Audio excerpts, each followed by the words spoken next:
Hello जी, कैसी अंगार एवं वेलकम टू दी अंगार बैच।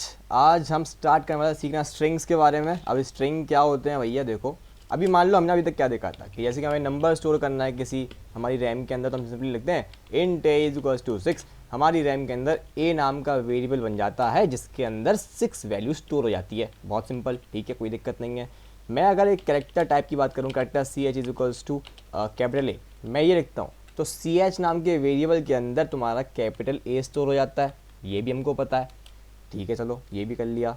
अगर मेरे को डेसिमल वैल्यू स्टोर करनी हो तो मैं फ्लोट की मदद से कर लेता हूँ। फ्लोट मैंने इसका नाम दे दिया F1, इसके अंदर मैं लिख दिया वैल्यू 7.6.78, जो भी राउंड करे वो रख सकता हूँ, कोई समस्या नहीं है।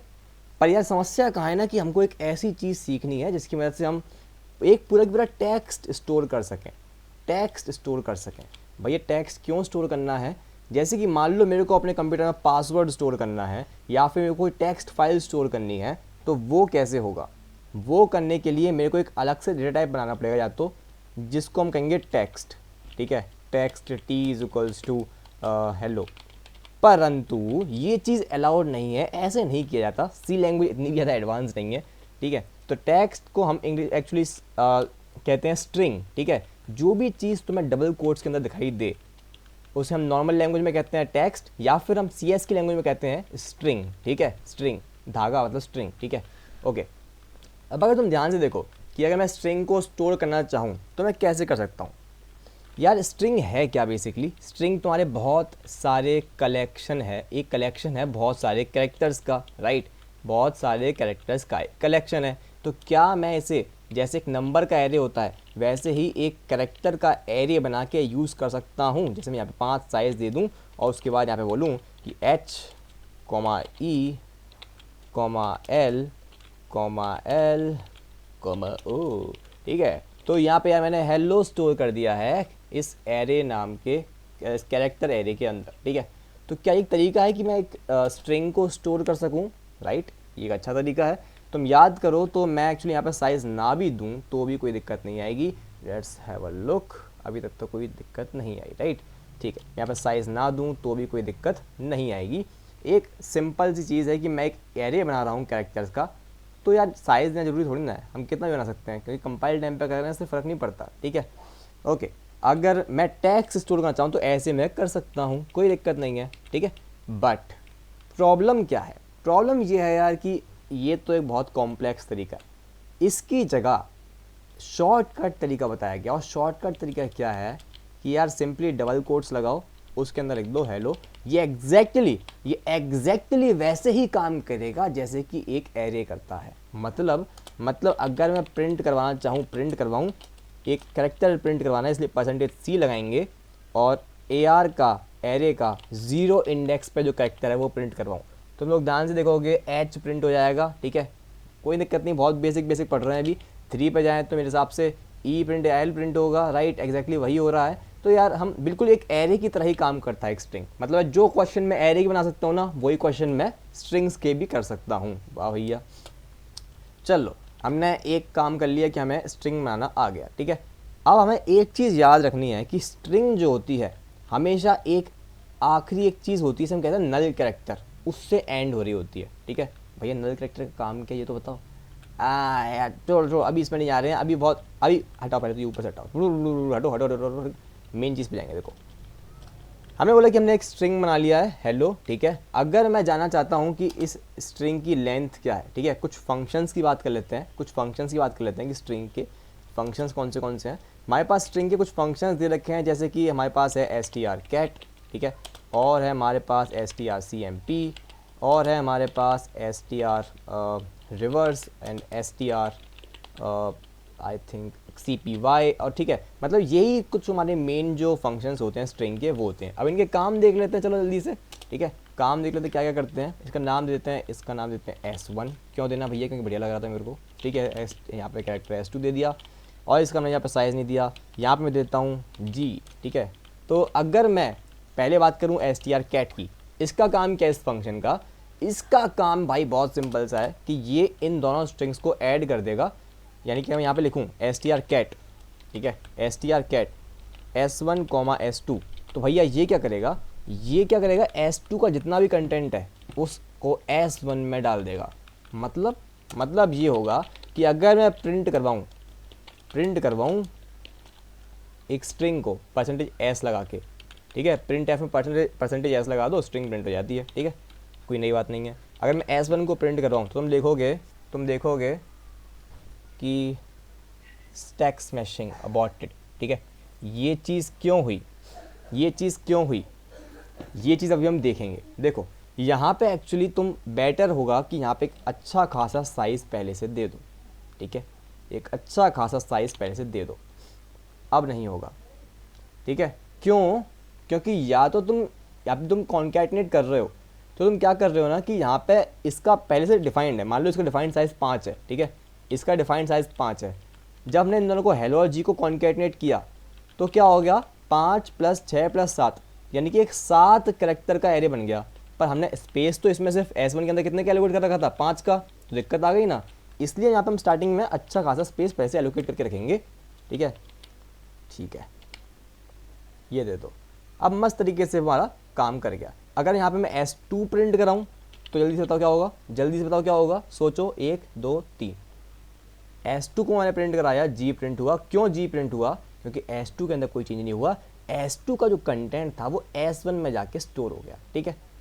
अब हमें कुछ चीज़ों का याद रखना है कि यहाँ पे ना साइज़ का छोटा नहीं पड़ना चाहिए। मतलब है कि यहाँ पे ऐसे मत कर देना कि तुमने यहाँ पे 5 दे दिया और यहाँ पे 5 दे दिया। ये चीज़ याद रखना कि भाई तुमने अगर फुल कैपेसिटी का यहाँ पे स्ट्रिंग दे दिया, मतलब 5 कैरेक्टर यहाँ लगा दिए, अगर यहाँ तुमने 5 कैरेक्टर लगा दिए तो भाई इन दोनों का ऐड करने पर कितना हो गया, 5 इसके, G के 2, तो 7 साइज़ हो जाएगा S1 का, जो कि हो नहीं सकता क्योंकि 5 ही ब्लॉक एलोकेट कर रखे हैं। सेगमेंटेशन फॉल्ट आ जाएगा या फिर अनडिफाइंड बिहेवियर वो दे देगा, एरर दे देगा, ठीक है। याद रहे यहाँ पे अच्छा खासा साइज़ दे देना, ठीक है, ओके, अच्छा खासा साइज़। अगले फंक्शन पे जाते हैं। अगला फंक्शन है तुम्हारा, एक चीज़ और, क्या ये फंक्शन कुछ रिटर्न भी करता है? लगे हाथ ये भी जान लेते हैं। अगर यहाँ पे int a = str लिखूँ और यहाँ पे %d कर दूँ, सॉरी ये इंटीजर नहीं रिटर्न करता, बता देता हूँ मैं। अगर मैं यहाँ पे ये चीज़ कॉपी करूँ और इस स्ट्रिंग को एक्चुअली मैं प्रिंट करवाऊँ, यहाँ पे क्या कर रहा हूँ भैया, देखो। अगर मैं str को प्रिंट कराऊँ तो देखते हैं क्या होगा, क्या कुछ होगा। हेलो जी प्रिंट हो गया, यहाँ सुनो, यहाँ पे कुछ समझ में आना चाहिए तुम्हें। यहाँ पे ये समझ में आना चाहिए कि str जो होता है वो रिटर्न करता है पहले वाले स्ट्रिंग को, ठीक है, पहले वाले स्ट्रिंग को रिटर्न करता है। ये एक अच्छा क्वेश्चन हो सकता है, इसलिए मैं तुमको बता दिया, क्योंकि कोई बोलेगा भैया यहाँ पे तो हमने स्ट्रिंग लगाई नहीं है ना, पर फिर भी तुम बता दिया। चलो, str क्या रिटर्न करता है, पहले वाले स्ट्रिंग को, ठीक है, फर्स्ट स्ट्रिंग को रिटर्न करता है उनके पैरामीटर्स में जो दिए गए हैं। अगले यार फंक्शन को देखते हैं। अगला फंक्शन है तुम्हारा strcmp। Now what does strcmp do, देखते हैं भाई, ये भी देखते हैं भैया strcmp क्या करता है। मान लो कि मैंने यार दिया है str, मैं प्रिंट करा लेते हैं, strcmp क्या देता है अभी देखना। strcmp यहाँ पे मैं 2 स्ट्रिंग्स दूंगा, एक बार देता हूँ S1 और देता हूँ फिर S2। देखो अगर मैंने यहाँ पे strcmp लेता हूँ, यहाँ पे मैं जब उसको रन करूँगा तो मेरे को -2 दिया। देखो एक नंबर लाइन पता है ना, एक नंबर लाइन क्या होती है, नंबर लाइन। अगर S1 जो है वो S2 के बाद आता है डिक्शनरी ऑर्डर में, क्या बोला मैंने, अगर S1 जो है वो डिक्शनरी ऑर्डर में S2 के बाद आता है, ठीक है, यानी कि नंबर लाइन में इस डायरेक्शन में आता है, तो वो कौन सी डायरेक्शन होती है, पॉजिटिव होती है, ठीक है। और अगर ये वाली डायरेक्शन होती है, ठीक है, ये वाली, यानी कि S1 जो है वो S2 से पहले आता है, ठीक है, S1 जो है डिक्शनरी में S2 से पहले आता है, तो इन केस वो क्या होगा, इस तरफ पॉइंट करेगा, मतलब negative.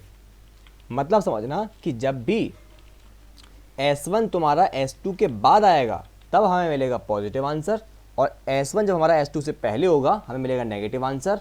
And in the case both are equal, तब हमें क्या मिलेगा, 0, ठीक है। ये बहुत छोटा सा केस था, जब समझ गए होगे तुम लोग कि अगर S1 तुम्हारा S2 से पहले आ रहा है देन वी से इट इज़ नेगेटिव आंसर, अगर उसके बाद आ रहा है तो फिर हम कहेंगे कि क्या है, पॉजिटिव आंसर है, ठीक है। और अगर सेम है तो फिर भैया इक्वल्स टू 0 होगा। चलो अंगारी अवाम, अब आगे देख लेते हैं। जैसे कि यहाँ पे अगर मैं जी लगाने के बाद यहाँ पे हेलो कर दूँ और ये हेलो कर दिया मैंने यहाँ पे, तब दोनों इक्वल हो चुके हैं। द आंसर शुड बी 0, ठीक है। ओके, यहाँ पे मैं जरा इसको हटा देता हूँ क्योंकि इसका सेंस नहीं है इस कंप्यूटर के लिए। तुम हटा दिया मैंने यहाँ से और ये उड़ाया मैंने, 0 आंसर मेरा आ गया, ठीक है। यहाँ पे हेलो की जगह मैं यहाँ पे हेलो कर दूँ, यहाँ पे बेलो कर दूँ। अब तुम ध्यान से देखना, बी जो होता है वो तुम्हारा एच से पहले आता है, ठीक है। तो ये मेरे को एक नेगेटिव आंसर देना चाहिए। परफेक्टली एक नेगेटिव आंसर मेरे को देता है और वैसे ही जैसे काम कर रहा है। चलो गाइज, अब आगे चलते हैं। हमने STRCMP देख लिया, STR रिवर्स देख लेते हैं। अब STR रिवर्स में क्या करना है, STR रिवर्स क्या करेगा। STR रिवर्स अगर मैं यहाँ पे देता हूँ S1, ठीक है, let's have a look. Okay, ये एक्चुअली एक वैल्यू रिटर्न कर रहा है, पर हमें वैल्यू नहीं चाहिए, हमें एक्चुअली ये एक वॉइड टाइप फंक्शन होता है, बताना भूल गया। चलो रुको रुको रुको रुको, इसको ऊपर ले जाओ यहाँ पे। हाँ, इसने क्या किया, STR रिवर्स करना है हमें, ठीक है। STR रिवर्स कर दिया and now when we print S1, okay let's have a look. शायद से मैं कुछ भूल रहा हूँ, ओके क्या भूल रहा हूँ, ओके ओके ये भी तो है, हाँ परसेंटेज एस कर दिया, okay. STR reverse impact declarable, okay शायद से ये फंक्शन अभी हम यूज़ नहीं कर सकते। एक्चुअली क्या है, ये स्ट्रिंग को रिटर्न करने के लिए यूज़ होता है, ठीक है। इसको छाड़ते हैं अभी एक बार के लिए। STRCPY पे जाते हैं, STRCPY पे जाएंगे। STRCPY क्या करता है, एक काम करते हैं, रुको रुको रुको, ये गलती मत भूलना यार। यहाँ पे एक्चुअली तुम्हें एक लाइब्रेरी इंपोर्ट करनी पड़ेगी, या मैं कहूँ एक हेडर फाइल इंपोर्ट करनी पड़ेगी जिसे हम कहते हैं स्ट्रिंग, ठीक है, string.h। ये नहीं करो कि भाई नंबर काट लेगा एग्जामिनर तुम्हारे, ठीक है ठीक है। ओके चलो अब यहाँ पे क्या करते हैं, STR रिवर्स फिर से ट्राई करते हैं। STR रिवर्स और ये तुम्हारा S1 यहाँ पे गया। यहाँ पे अगर इसको कर दूँ तो मेरे को मिलता है, okay okay okay okay integer argument, okay okay तो समझ गया मैं। देखो ये एक्चुअली एक वॉइड टाइप होता है, उसको यहाँ पे लगा देते हैं फिलहाल के लिए and let's go with S1। अरे क्या हो गया भैया, लाओ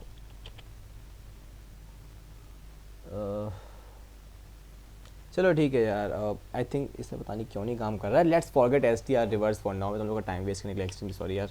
चलो आगे चलते हैं, STRCPY पे चलते हैं। STRCPY जो क्या करता है, STRCPY का काम है कि S1 के अंदर मैं S2 का कंटेंट कॉपी कर दूँ। मतलब अगर मैंने यहाँ पे हेलो लिखा और यहाँ पे हेल लिखा है फॉर एग्जाम्पल, तो हेलो के अंदर हेल का डेटा कॉपी हो जाएगा, ठीक है।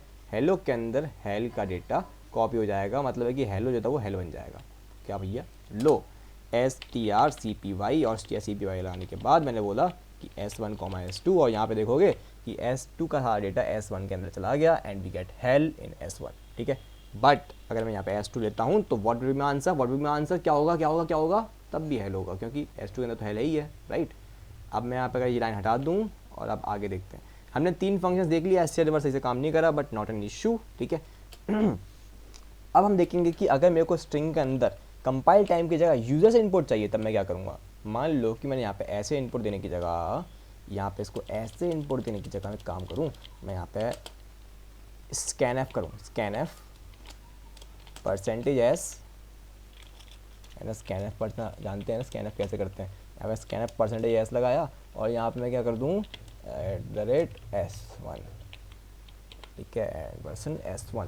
तो क्या मैं इनपुट दे सकता हूँ, लेट्स हैव अ लुक। मैं यहाँ पे प्रिंट कराऊँ तो क्या होगा, प्रिंट अगर मैं कराता हूँ तो भाई मेरे को क्या मिलेगा, प्रिंट करा दो भैया, देखो क्या मिलता है। S1 प्रिंट कराएं, S1 प्रिंट कराएंगे, हमें क्या मिलेगा, इनपुट देते हैं पहले तो हेलो। हेलो भैया क्या बोल रहे हो, हे मैंने आप इनपुट दिया, मेरे को हे प्रिंट हो गया, कोई दिक्कत नहीं है। एक काम करता हूँ मैं बड़ा सा सेंटेंस लिख देता हूँ, हेलो जी क्या हाल है, ठीक है, ये हमने लिख दिया और हमारा प्रिंट होता है। व्हाट द हेक, सिर्फ हेलो प्रिंट हुआ। अब ये हेलो क्यों प्रिंट हुआ, हेलो जी क्या हाल है पूरा क्यों नहीं प्रिंट हुआ, ये तो गड़बड़ है। इसको समझते हैं, ठीक है, इसको समझते हैं। स्कैनएफ काम कैसे करता है, स्कैनएफ काम कैसे करता है, स्कैनएफ क्या काम करता है, टेक्स इनपुट फ्रॉम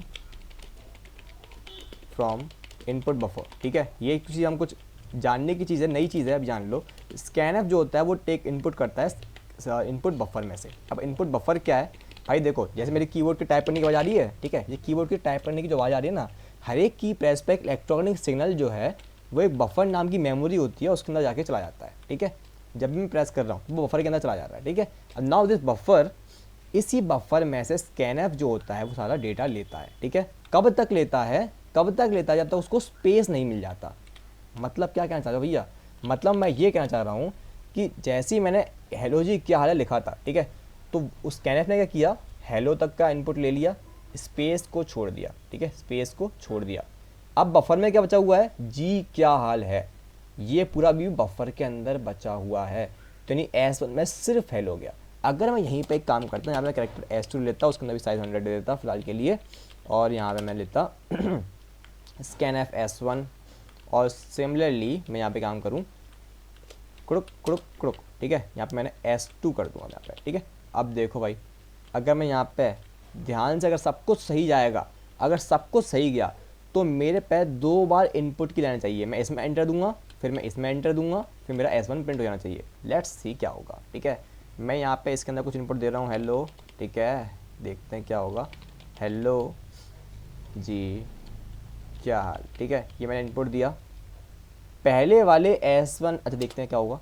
इसने मेरे को डायरेक्टली हेलो प्रिंट कर दिया, इसने सेकंड वाली इनपुट लाइन तो एग्जीक्यूट ही नहीं करी, दूसरी बार तो उसने मेरे से इनपुट ही नहीं मांगा। भैया ये तो गड़बड़ है, एग्जैक्टली गड़बड़ है। क्यों गड़बड़ है कि बफर काम ही ऐसे कर रहा है। स्कैनफ ने S1 के अंदर स्पेस से पहले क्या था, हेलो था, वो तो भर दिया।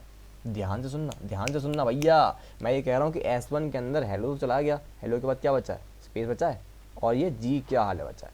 तो ये जी क्या हाल जो है ना, ये पूरा की पूरा अभी भी मेरे बफर के अंदर है।